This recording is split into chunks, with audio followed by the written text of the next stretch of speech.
Hi, everyone. Welcome back to yet another episode of Reinventing Finance. I'm very happy today to have an actual finance expert on the call. As those of you who are following us, you might know, we call it Reinventing Finance, but we have a strong insurance propensity based on my own interests and interests, exclamation mark. So I'm very happy to be able to have convinced Lars to join me today virtually. Lars, how are you today? Thanks for having me, Nick. I'm great. I'm eager to discuss a lot of interesting embedded finance questions. Perfect. And you've taken it. So the topic of today is embedded finance, which is the mother, if you like, of embedded insurance. I have to say it's and when I go to Money 2020 or big finance events, insurance is just too small part of it because it's obviously such a big world. So Mhm. Lars, maybe you can briefly introduce yourself. What have you done? Then maybe explain a little bit how you define embedded finance, and then we'll just kind of roll with the flow. Sure, let's do that. Yeah, just like very briefly, I've spent 10 years in fintech, most of the time in early stage startups and fintech infrastructure providers, so API providers, open banking, and then banking as a service. So that was my touch points then with embedded banking. And really, my interest with embedded finance started like around 2019, 2020. That was at the time where I spent myself a bit over 5 years already in fintech, lots of the time in open banking.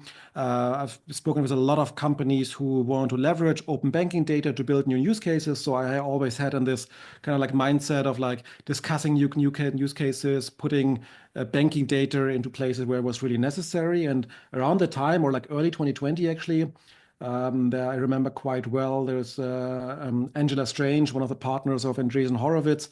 She has written this like famous blog post about every company will be a fintech company, which is basically this post and perhaps the other one from I think Matthew Harris, I'm not sure, from Bain Capital, writing about embedded finance. Both pieces were like 2019, 2020, and when I read them, I kind of like identified myself quite much with like what was mentioned in there. What these two people have written about is basically the big opportunity to leverage financial services within a non-financial environment. To so make it very simply and straightforward, if you're using as a user, as a business user or a consumer, if you're using a non-financial brand, and this can be basically any company that offers you services or products that is not a financial service company, not a fintech, not an insurtech maybe, or not a bank.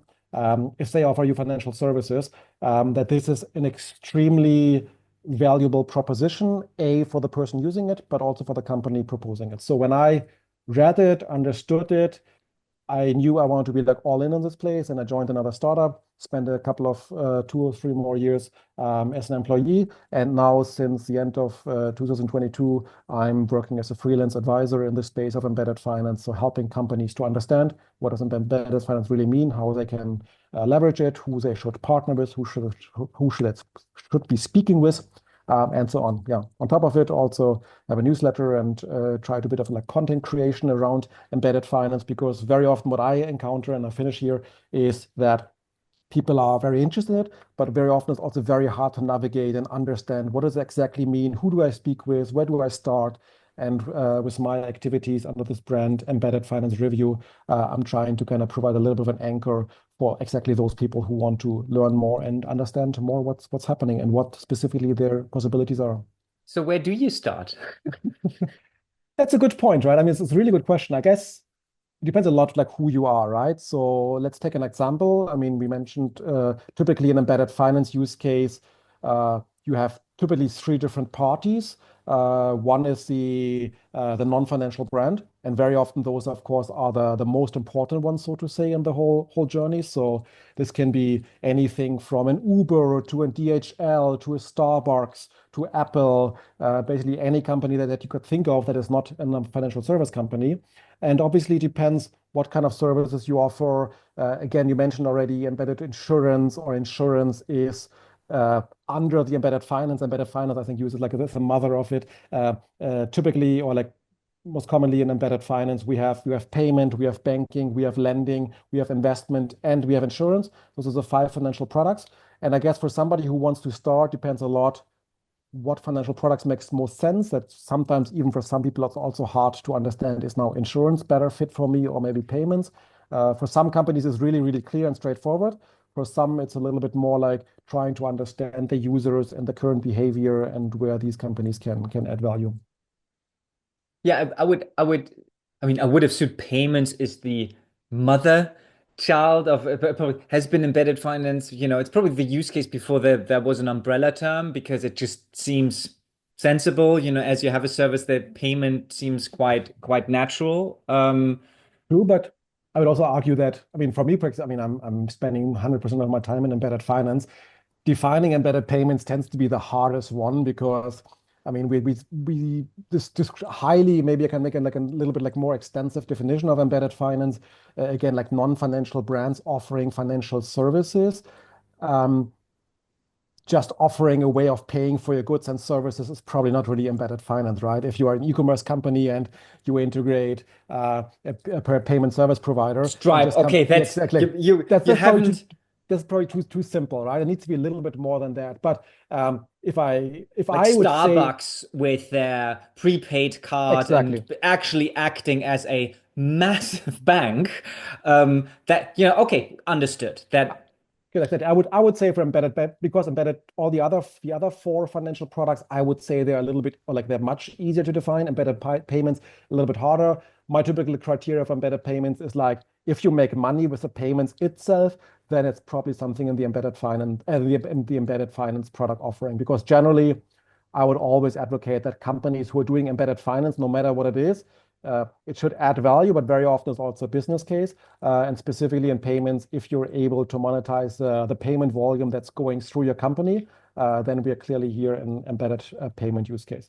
But if you were asking me, and you said embedded payments is perhaps maybe the what was it? The mother, the father, the very first one. I think your most favorite parent, your favorite favorite parent. parent. If I would pick one, I would probably say because it's just so relatable for a lot of people, is actually on the financing side, car financing at the car dealership, Yep. which is also a great example because it shows obviously today embedded finance is like 95% or maybe even more online in the digital world. But obviously at the end of it, a non-financial brand offering financial services, this is like a really vague statement, right? I mean, if just that sentence is like, there's a lot of room for different interpretations, right? But obviously a car dealership, you want to buy a car, you sit down, you selected your car, and then your car dealer is basically offering you a financing for that car is basically the core definition of embedded finance. And that we have seen since what, 70s, 80s, I have no idea, since around then. And I think that's also one case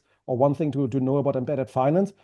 Since this blog post that I mentioned like 5 years ago, there's a lot of hype around embedded finance, and there has been a couple of numbers, don't quote me now, like all these like billions, trillions, and whatnot. We have to understand that some of that, not sure how much, but there's a good part of that has been around for a very long time. It's just being rebranded now as embedded finance. Sure. Companies have done it before in different ways, and now it's called embedded finance. Just before you did it, and it was something else. But I mean, I find it really interesting. We have the same discussion with embedded insurance and then affinity, and then it's usually a more, let's say, usually a more experienced person Mhm. who kind of says, "Ah, we've been there, done that." And I always say, guys, this is great. Technology is not going to create the demand that if it isn't there, conveniently Mm. serving something that you have no interest in buying is not not really Yeah, helpful. It doesn't go anywhere. So if there is a proof point to say if we provide these services towards the point of sale or the point of consumption and it already works, let's say when you're buying really expensive goods offline, then there is a good case about saying now if we inject technology, can we further lower down the implementation costs and kind of go further downstream or upstream depending on how we can just widen it because the cost of deployment is much lower. And I say do you know I do not want to have a technology that needs to create that there was no demand for the use case prior to this technology. I That sometimes exactly. works, Yeah. but I would not want to bet my time and energy on it. And yeah, again, like I was elaborating what you said is everybody who has spent a little bit time in startups, entrepreneurship knows this is one thing as well.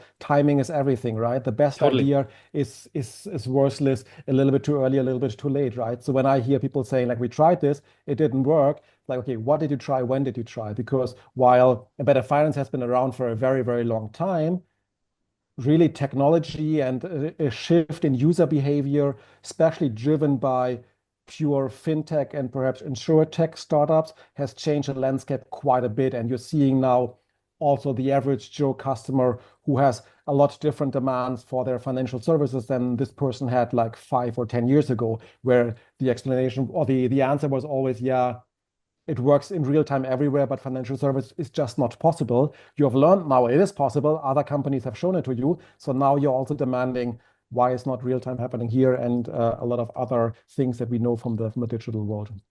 So what are your favorite, and you can pick a number, 1 or 3 embedded finance use cases Yeah. that excite you for whatever reason, and let us know why they excite you. Sure, sure. I mean, I can probably pick 3 companies because I think they show from different angles what kind of companies are doing it. The first one is a company called Shopify. Probably many of us have heard about Yes. this company before.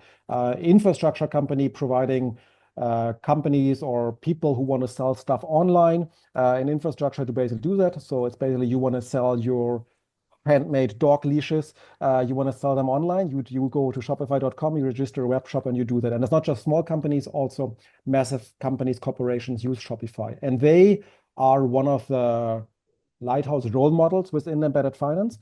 Basically, what they offer today is a payment product where they basically do their Shopify payment product included in the Shopify store. They do a banking product for the merchants, so you can get a bank account and a card from from Shopify. And also, most importantly, they do a financing lending product. So very often Shopify merchants, and that was actually, I mean, the payment was kind of the first one, but back then when they started payments, it was not really the embedded finance mindset, so to say. It was more about like solving a specific problem. But when they came to embedded lending, there is an interview which is unfortunately not available anymore because the company who published it is went offline. But I remember quite well the now CPO was on an interview back in the days, and he was asked about the lending product, and he kind of said, "We don't really want to do it. We don't really want to be a bank, but the one thing that all of our merchants told us, what is limiting their growth, is that they're not able to get any working capital financing from their bank because Yeah. very often those are companies who have only been around for 6, 12, 24 months, something like this, and they don't got anything. And Shopify obviously knows a lot about them, and that's a very important part in a lot of embedded finance use cases, especially also in the insurance world. You know so much about your customer, and I would argue embedded finance, insurance, and all the other products. There's very often what's happening in the financial world has a connection to the non-financial world, right? In this case, is the data from the online shop, what you're selling, what the feedback your customer's giving you, what are the refunds, the returns, all this data basically sits in your Shopify account. And obviously, Shopify knows a lot better. Maybe they're not the underwriting expert from day one, but they have a lot more data than any bank has out there. A bank would ask for what a profit and loss statement and a lot of other things and would probably not be able to underwrite it that well that you can do with the Shopify data. And they started with that. And by now, I don't have the exact number in my case, but basically Shopify has from all the revenue as a public company, so you can access it. I think 76, 77% was the number most recently. 77% of their revenue comes from the unit, which is kind of like that, more or less like value-added services. So what that means is the subscription fee that every merchant pays to Shopify is basically generating something like 22, 23% of their revenue. And the remaining 77, this is basically where financial services and also a few other non-financial services, but value-added services basically come into. So what that means is Shopify is, and we all know Shopify as an e-commerce infrastructure company, but really it's a fintech. I mean, that's basically what Angela Strange mentioned when she written the post 5 years ago. Every company will become a fintech. It's not like that Shopify is known as a fintech company as such, but obviously they make a massive part of the revenue from financial services. And just to kind of put, and I've just used ChatGPT very briefly, so Mm, with that disclaimer, but yeah, it was 2024, 2.2 billion in revenue and 1.6 or 1.55 billion of merchant solutions, yeah, but also 2 billion in funding to merchants. Just exactly. to kind of give you that level. So, um, that's not insignificant. It surely is not. And I think what also important is that, and I think that's for everybody out there as well who maybe works for a non-financial brand and wants to go down that route, right? Shopify has been on this journey for quite some time, right? I mean, now since a couple of years, specifically, I would say maybe 21, 22, they're kind of referred as like one of the probably two big role models in the industry for embedded finance.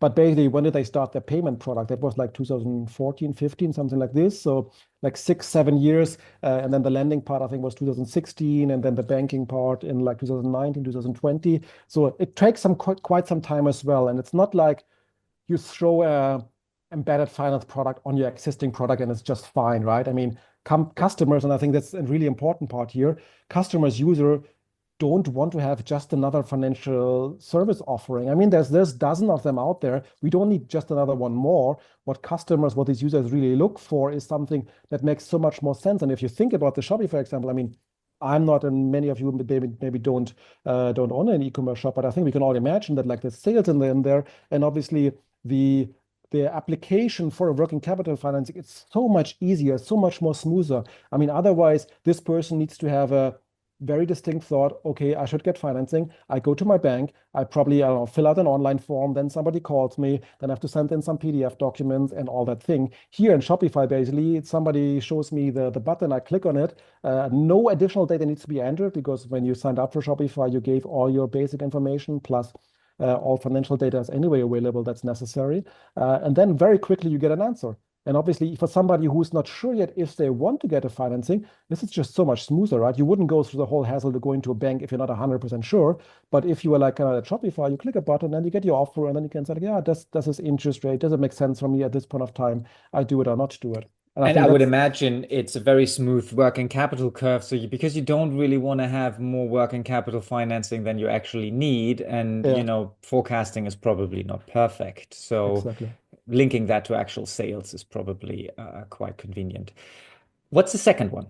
The second one, the first one, Shopify, again, US company, and that's kind of a concern. Sometimes people say, like, yeah, all of this stuff happens mostly in the US. All these, like, the other company, which I'm not going to detail with, but the second big role model is a company called Toast, which does a software for restaurants, Yep. or order equipment. They do similar stuff that Shopify does for a different kind of target group. They're in the same range of, like, I don't know, like 80% of their revenue from financial services. So, but again, US company. And that's very much the concern that people say, yeah, this only really works on the US. So the next two ones are a European. First one is a mix of But just like, on that thought, I mean, yeah, this is if you are a delivery app, or if you are someone like Metro delivering to wholesale to restaurants. yeah, It seems now your data might not be perfect, but you might have more connections, and it also doesn't have to be perfect, right? Ideally, you have access and better data, but it doesn't have to be a perfect use case either. Sometimes,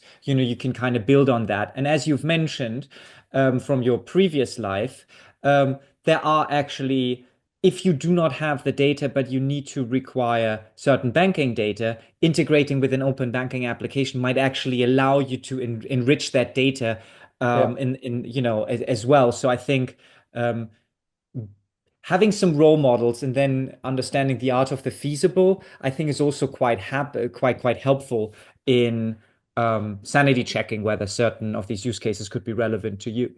Exactly. And I think my mindset around that as well is like, obviously, I mean, fortunately, unfortunately, whatever you call it, a lot of these things happens first in the US, right? Obviously, that doesn't mean always it comes like one for one to Europe, exactly the same thing. But I by now see a lot of indications that there are companies who understood this and are adapting it. Again, Shopify took a couple of years as well. So I'm pretty optimistic that over the next couple of years we will see a lot more success stories. Like one company which I mentioned, the second one from my highlight embedded finance use cases is a company called Muse. So just like the English word news, but an M instead of the N at the beginning. It's a Dutch-based company, actually a unicorn since the beginning of last year. They provide infrastructure services for hotels. So you probably have never seen their brand anywhere, but if you have used a hotel or if you have checked into a hotel, most likely one of these hotels has used the infrastructure Muse in the background. And Muse is a great example. I mean, they do at the moment, they do payments. They started launching a lending product also a year or 2 years ago. They're currently actively exploring other financial products as well. They are a great example for a couple of reasons. I think one is, and Shopify is, it depends how you want to define Shopify. Obviously, e-commerce is a very broad target group. Muse is a perfect example for vertical SaaS companies adopting financial services. And I think specifically vertical SaaS, meaning software as a service. And yes, AI is going to disrupt all of that, but let's not like make it so complex. But basically focusing on one specific niche and providing them a very detailed or a solution that works for that industry is typically very prone to be successful with embedded finance. So they provide the software for hotels. That means anything from like guest data, CRM, ERP, all these kind of things, but like really industry focused on the needs of hotels. And I spoke to the founder also on my podcast a couple of months ago. I think their most recent number is 50% of their revenue comes from financial services, which is today from this 50%, almost all of it from payment, because any payment that any of these hotels happens goes through Muse. They're using Stripe in the background, but basically Muse is the intersection here, and any payment either pre-booking on the hotel website or paying at the bar at the POS terminal from the waiter. All of it is basically powered by Muse and attractively for Muse. Any payment that happens there, a small part of revenue is generated from Muse in that moment. Cool. And that's the second one. And the third one you kind of mentioned already, but Metro. And we have here a couple of metros maybe all around the world. So it's a metro from Germany, wholesale store, which maybe some of you know, yellow, blue color. If you're a restaurant, hotel owner, you probably know it very well. You go there for all the purchases you need. You can buy stuff in like lots and lots of quantity or big quantities. What Metro launched is Metro Financial Services. It's a subsidiary of 100% subsidiary of Metro. Today, what they're mostly doing is a card product. So basically what they initially when they started, and I spoke to the founder or like with the CEO of Metro Financial Services about this quite a bit as well. Initially, they wanted to do like let's call it like an N26 for the hospitality industry, like a vertical focused banking product for this industry. They took a little bit step away from that because that's again for embedded finance, you really need to understand your customers and their demands and how you can add value. What they learned was something very beautiful is that a banking product, specifically a bank account, was not such value for the customer. What they're doing today is just the card. So it's just a card which offers a cashback on every transaction that's happening through the card, but there's no actual bank account. The main reason for them, most of the customers are in Germany. Germany is unfortunately a very cash-heavy country. So they would never be able, with a Metro banking product, be able to convince their customers to close down their Deutsche Bank or Sparkassen account because they still needed to deposit their cash at the end of the day. But what they wanted to do is, what their main driver was to offer a financial service product is, and I think there are a lot of different motivations for all these companies to offer financial services. For Metro, I mean, most of these companies have all of them in different like extent. For Metro, really, they're quite vocal about that. The most interesting piece for them was to understand the customers better. And for them, it basically means 1% cashback on every transaction you do on the Metro card, at Metro, at anywhere else, it doesn't matter. 1% cashback. There's no account linked to it, so they take a direct debit from your main account. So basically, you have your Sparkassen account, you connect it to the Metro card, you use the Metro card for a purchase at Lidl or Metro 500 euros, and then they take the money from the Deutsche Bank or Sparkassen card that's connected, but they can pay 1% cash back. That's basically built into their business model that works quite well for them. But what they get from that is understanding how the customers use. So I think I'm not an expert again in this kind of industry, but what I'm expecting is they are really keen to understand where else are our customers shopping. Why are they not shopping at quotation mark? Why are they not buying 100% from us? What other stores they're going for? How much? What is the relationship? What is our potential if we understand them better to get basically to a higher revenue? So Metro as well can potentially be a positive business case just for the financial services, but they don't want to make most of their revenue from financial services. They want to use financial services to understand the customers better and then make more money on their core product, but meaning selling more meat and vegetables And to their uh, merchants. and I mean, that's ultimately what the car banks are for, right? I mean, the car banks, their primary purpose is Exactly. not to have the most profitable banking balance sheet, but to help them sell more cars, right? And so that's another benefit potentially of embedding that you have in financial products where you have a high proportion of customer acquisition costs. Mm, That in and of itself can be a very strong incentive or a differentiative advantage because you can decide not to, pass on part of that margin to your customers. We've talked about data, but the third one is again, it's just an uplift on your core product, and so you just have more of the value chain to calculate through, exactly. which makes it more competitive potentially. But it tends to be also the hardest one, right? Like when I speak with non-financial brands who are looking into it, and especially, of course, very often sometimes you have companies, or maybe especially like maybe companies who are still founder driven, where the founder gets like really excited about the opportunity and he or she understands what this could mean for the company when you be successful in embedded finance. But when you then eventually come to like kind of like drafting like a business case, obviously the easiest one is like, okay, how much can we charge for the product? I don't know if you have a loan, what kind of interest rate you can ask for that, or what kind of kickbacks you can get. I mean, in the card example, you get an interchange kickback from the schemes. How much is that? These are you can quite commonly quite easy calculate them in quotation mark. I mean, not easy, but you can, based on if you have an estimation, you can make that quite easily. The impact on the core product is a really, really hard one, right? I mean, the person who is gonna, let's say the Metro example, right? The person who's gonna advocating for that, who says now we're gonna be able to sell more. Okay, how much more? Why so much more? Why this, right? This gets really, really hard. But I would argue it's from a business case perspective, it's in many cases, maybe not in all, in many embedded finance use cases, it's the most enriching factor you can really like turn things around and become extremely, extremely profitable or successful financially. Awesome. So let's keep kind of the and I hope this is in the interest of everyone listening. Let's just talk about kind of use cases so people can get a bit of a feeling for it. Now, if we, as a lot of our listeners come from the insurance Mhm. space, are you aware of insurers being able to utilize embedded finance across their functions?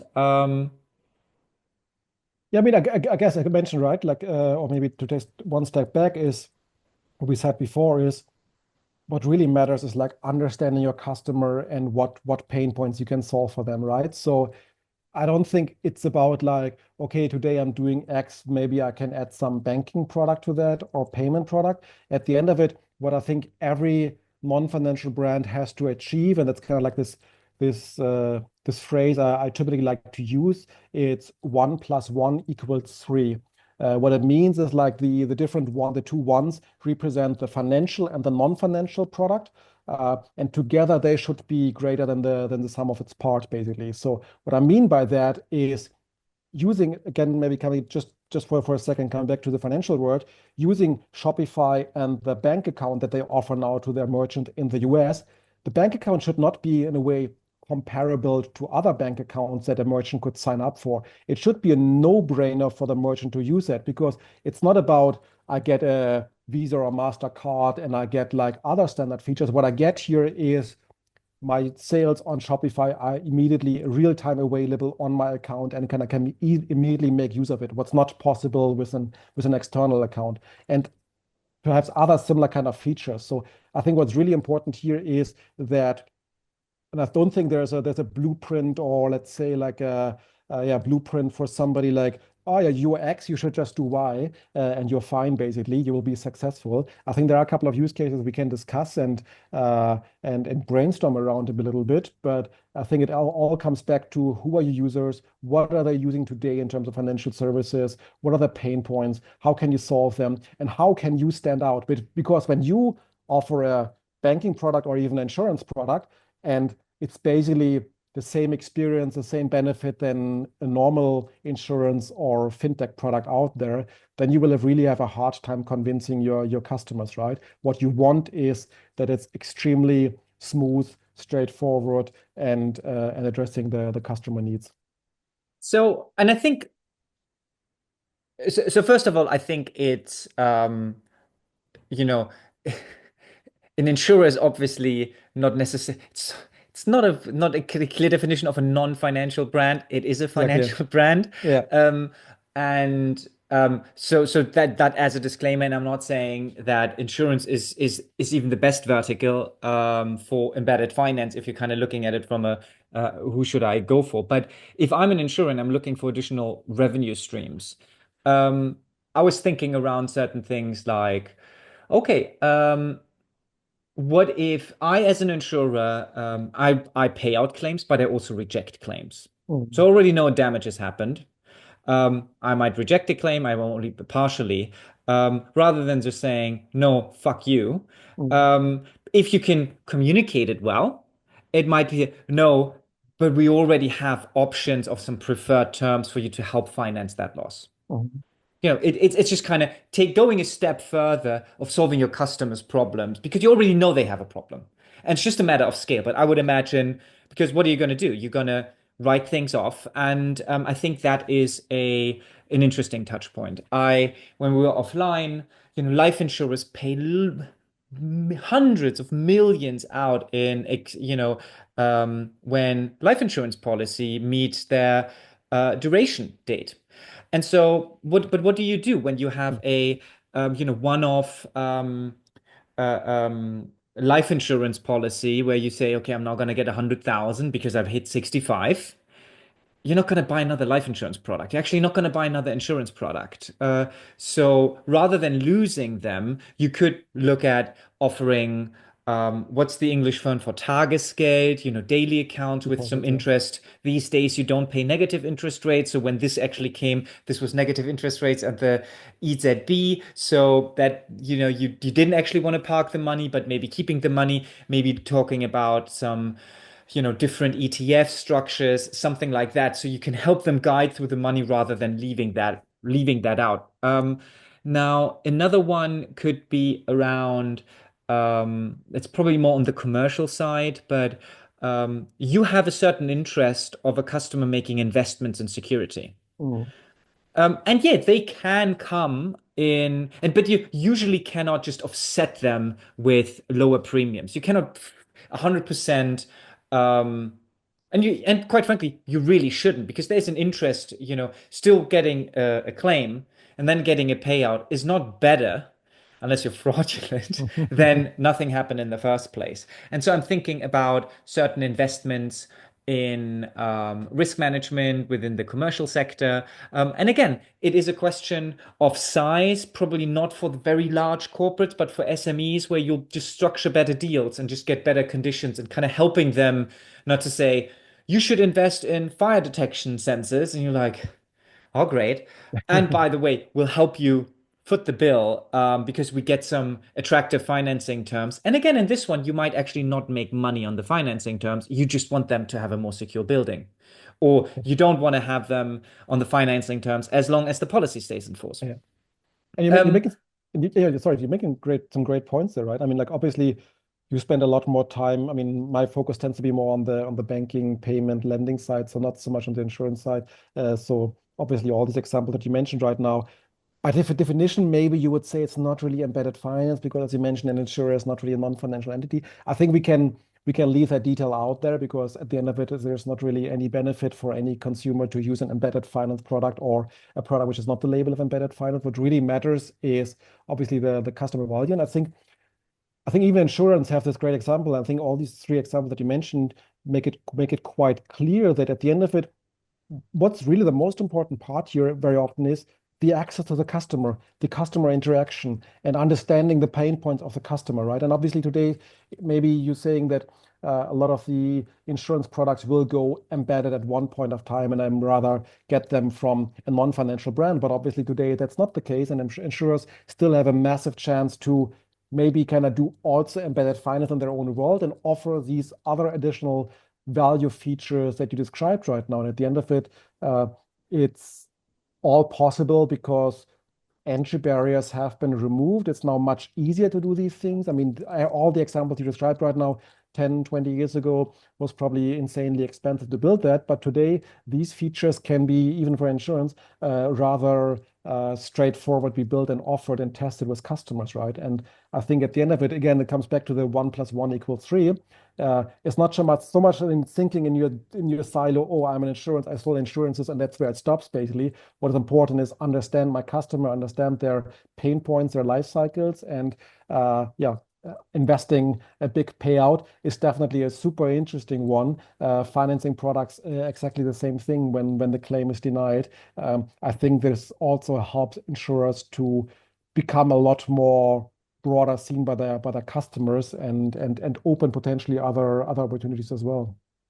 Yeah, and I mean, a last one, and this kind of came when you were talking about the restaurant case. Mm, If you have a specific target group, I don't know, like restaurants or like retailers, maybe smaller retailers, and you're serving that group, then you might, and they have a working capital problem. Now, again, you can say it's not my problem. I only do this one thing to the customer rather than trying to fulfill more needs. But depending on that access to the customer group, and the, let's say, ease of potentially pulling together the required underwriting data, even if you don't have it in a automated rather than manual fashion, yeah, maybe there is a lending case to be had. mhm, And those were kind of some initial ideas that I've had. But it's just go, and actually there is a fifth one. You would even in some countries you actually have to, if you do installment payments. mhm, For example, in the UK, you actually need a lending license because they don't just allow you to go transfer an annual to a monthly payment. mhm. Because effectively what they're saying is, okay, now you're actually issuing a loan Okay, to an yeah. effect. But that's obviously not the case in every scenario. But I've heard that in some you can add buy now, pay later, reduction in premiums in there if you don't want to kind of take that offer that service, but don't have specific underwriting knowledge in Mhm, there as well. Because just because you can offer a monthly payment doesn't mean that you know how to price that accurately of course, on an individual basis. So that might be helpful there as well. Yeah. agreed. Um, if we're kind of going into, do you see um, in your discussion with embedded, have you seen specific embedded insurance use cases that you've seen, or do you find, interestingly enough, embedded finance and embedded insurance is quite separate? You know, I think for some reason. I think it's quite common though, right? Like in a way, also the cases I'm doing, I'm working quite with a lot of like vertical SaaS companies who very often do like the Muse or similar kind of like storybook, and very often it's very often payments first, then either maybe lending or banking, and very often those are the three financial products that many of these companies think at. I think when you look at companies who are doing embedded insurance, they very often don't have so much room for offering the other financial products, right? I mean, typically, I think that maybe while insurance is under the finance bucket, it tends to be quite different to the other ones, right? I guess there are still a couple of examples. I mean, for me, from my world, and I'm obviously not even as quite far away from some of these like insurance cases or embedded insurance cases, but obviously, I don't know, from the hotel or Airbnb booking, the included insurance for the host basically to ensure that all of that is Yep. possible. I mean, these things are basically like so fundamental to the system as well, right? Maybe not so much for Anything the share hotel. economy, Exactly. you need a rental policy in Yeah. there if you do anything peer to peer. Yeah. And maybe such a platform has the opportunity to then also, because they at the end of it they're serving the merchants. I mean, they could also think at one point, why not offer maybe a more extensive payment product? Why not offer a banking product similar to what Shopify does? Why not offer a banking product? Why not offer a financing product to these product for to these target group? But this is like for me very often like one of the few cases where I see somebody is going in insurance and also in the other ones. Otherwise, of course, you have plenty of pure embedded insurance cases, anything from e-commerce protection for goods or for health or for people as well in specific non-financial journeys. Yeah, I was kind of listening to your Shopify example and then the toast example. I was just kind of thinking around um, offering a kind of refund protection or refund Yeah, extension product, which you basically most of the kind of e-commerce and travel related insurance innovation has come on the credit cards. yeah, All the benefits that you can think of, there's probably most of them are on these credit cards, but they're linked to the credit card, exactly. right? Because and why do they do that? Because they want to entice you to use the credit card. Now, the question is, can you move these towards the bank account Mhm. or towards the shopping site? Because the benefits, they're tried and tested, they drive Yeah, adoption. And so if you go Shopify and you say, we can also you can sign up to the Shopify plus whatever that is. And what we actually ask you, you can select on, free return shipping for 14 days, 28 days, 90 days, you name it. yeah. And there's a certain fee included in that. And that allows you to drive up well, the expectation is if you have more affordable refund policies, Mm. not more affordable, more attractive, you have a higher conversion at the checkout. And so that should kind of tie in quite nicely with An with everyone in. interesting use case. I don't think I've seen it anywhere yet. In a way, you could also argue that this is kind of helping to be more thoughtful around returns and making it clearer who has to bear the cost. And I'm not meaning only the financial cost, but also the environmental impact that some of these things basically occur. Now, Uh, again, so I think there's actually, I think the environmentally friendly piece would be to put a price tag on it, right? And then rather than kind of paying that out of your working capital, you have an insurance solution, right? mm, Um, or which is not, which is kind of akin to a credit, collision damage waiver on your rental car thing. yeah, yeah. That's just a mechanism. I mean, the thing is insured on a fleet policy, and they just make money by making that explicit and capturing some of the willingness to pay and kind of psychological security element of the customer. The other one would be to drive up more conversion, but if you extend your refund policy, you'll probably get more refunds. I would imagine that Zalando has more refunds than less refunds with an extensive refund policy. But that's kind of that was kind of one of the ideas, and the other one again kind of comes back to your vertical SaaS. It's to say if you are providing payments and lending, and I don't know, you understand hotels really well, and there is enough data for hotels, why not set up either your own, and it doesn't always have to be your own insurance product. It could just be a brokerage that is specialized on that, and getting kind of benefits from that. Again, people would say that might not be embedded insurance. At the end of the day, just think about the customer touch point and whether you add convenience and value to something. But those were kind of the ideas that I've had. But I think for Yeah. a lot of the kind of banks, it's basically to see, can we move things that worked in the credit card space into other touch points and just kind of capture what's already tried and tested and just move it to a different touch point. Yeah, that's true. Mm, kind of conscious of time. Is there, um, would you say there is a specific topic that we haven't covered, that you would like to spend a few minutes before we wrap up? Mm.